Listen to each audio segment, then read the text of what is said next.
Amos 9, penglihatan kelima, Tuhan dekat mezbah. Kulihat Tuhan berdiri dekat mezbah dan ia berfirman, pukullah hulu tiang dengan keras sehingga ambang-ambang bergoncang, dan runtuhkanlah itu ke atas kepala semua orang. Dan sisa-sisa mereka akan kubunuh dengan pedang. Tidak seorang pun dari mereka akan dapat melarikan diri, dan tidak seorang pun dari mereka akan dapat meluputkan diri. Sekalipun mereka menembus sampai ke dunia orang mati, tanganku akan mengambil mereka dari sana. Sekalipun mereka naik ke langit, aku akan menurunkan mereka dari sana. Sekalipun mereka bersembunyi di puncak gunung Karmel, aku akan mengusut dan mengambil mereka dari sana. Sekalipun mereka menyembunyikan diri terhadap mataku di dasar laut, aku akan memerintahkan ular untuk memagut mereka di sana.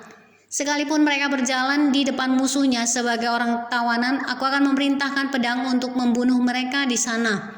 Aku akan mengarahkan mataku kepada mereka untuk kecelakaan dan bukan untuk keberuntungan mereka. Tuhan Allah semesta alamlah yang menyentuh bumi sehingga bergoyang dan semua penduduknya berkabung, dan seluruhnya naik seperti sungai Nil dan surut seperti sungai Mesir, yang mendirikan anjungnya di langit dan mendasarkan kubahnya di atas bumi, yang memanggil air laut dan mencurahkannya ke atas permukaan bumi. Tuhan itulah namanya. Bangsa pilihan ditolak Allah. Bukankah kamu sama seperti orang Ethiopia bagiku, hai orang Israel?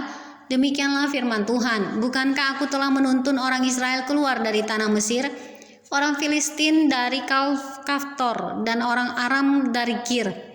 Sesungguhnya Tuhan Allah sudah mengamat-amati kerajaan yang berdosa ini. Aku akan memunahkannya dari muka bumi, tetapi aku tidak akan memunahkan keturunan Yakub sama sekali. Demikianlah firman Tuhan. Sebab sesungguhnya aku memberi perintah, dan aku mengiraikan kaum Israel di antara bangsa-bangsa, seperti orang mengiraikan ayak, dan sebiji batu kecil pun tidak akan jatuh ke tanah. Oleh pedang akan mati terbunuh semua orang berdosa di antara umatku yang mengatakan malapetaka itu tidak akan menyusul dan tidak akan mencapai kami. Janji mengenai keselamatan. Pada hari itu aku akan mendirikan kembali pondok Daud yang telah roboh. Aku akan menutup pecahan dindingnya dan akan mendirikan kembali reruntuhannya. Aku akan membangunnya kembali seperti di zaman dahulu kala, supaya mereka menguasai sisa-sisa bangsa Edom dan segala bangsa yang kusebut milikku. Demikianlah firman Tuhan yang melakukan hal ini. Sesungguhnya waktu akan datang, demikianlah firman Tuhan, bahwa pembajak akan tepat menyusul penuai dan pengirik buah anggur penabur benih.